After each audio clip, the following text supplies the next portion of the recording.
উপদেষ্টা যিনি আছেন সজীব ভুঁইয়া, উনি বলেছেন যে উনি নির্বাচন করবেন এবং নির্বাচনকালীন সরকারে থাকবেন না। তো এই বিষয়ে বিএনপির প্রতিক্রিয়া কি? উনি যেহেতু এখনও সরকারে আছেন এবং কেউ কেউ বলছেন যে সরকারের থেকে অনেক সুযোগ সুবিধা নিয়েছেন এবং সেটা নির্বাচনী ওনার একটা পরিবেশ তৈরি করার চেষ্টা করেছেন, বিএনপির প্রতিক্রিয়া কি বিষয়ে?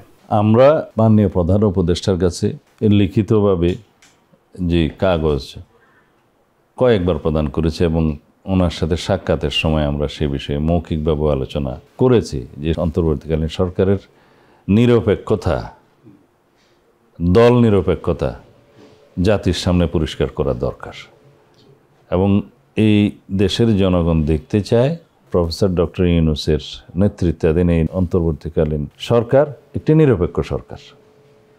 সেই লক্ষ্যে আমরা আহ্বান করেছিলাম যে সরকারের মধ্যে যে একটি নতুন দলের অনুসারী বা সমর্থনকারী 2 জন উপদেষ্টা আছেন, সেটা ওপেন সিক্রেট, সবাই জানেন। সুতরাং এই উপদেষ্টা পরিষদের নিরপেক্ষতা বজায় রাখার জন্য তাদেরকে অব্যাহতি দেওয়া প্রয়োজন।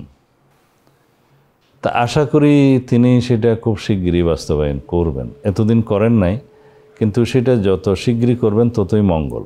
সেটা ওনার জন্যও মঙ্গল, সরকারের জন্যও মঙ্গল, জাতির জন্যও মঙ্গল। এখন যে 2 জন ছাত্র উপদেষ্টা সেই উপদেষ্টা পরিষদে আছেন, তারা যদি নির্বাচনের আগে পদত্যাগ করে নির্বাচন করার ঘোষণা দিয়ে থাকেন, তাহলে সেটা বুঝতে হবে যে তারা সরকারের যতদিন থাকার সুবিধা ততদিন থেকে তারপরে নির্বাচনে আসবেন।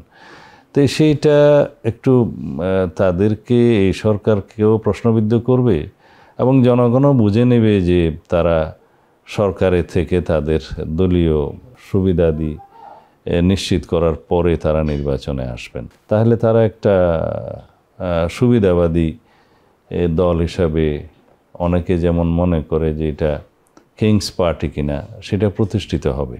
তো সুতরাং যত শিগগিরই তারা সরকার থেকে অব্যাহতি নেন বা পদত্যাগ করেন, ততই আমার মনে হয় বিশ্বাসযোগ্যতাটা তাদেরও প্রতিষ্ঠিত হবে এবং সরকারের জন্য নিরপেক্ষতা প্রতিষ্ঠিত হবে।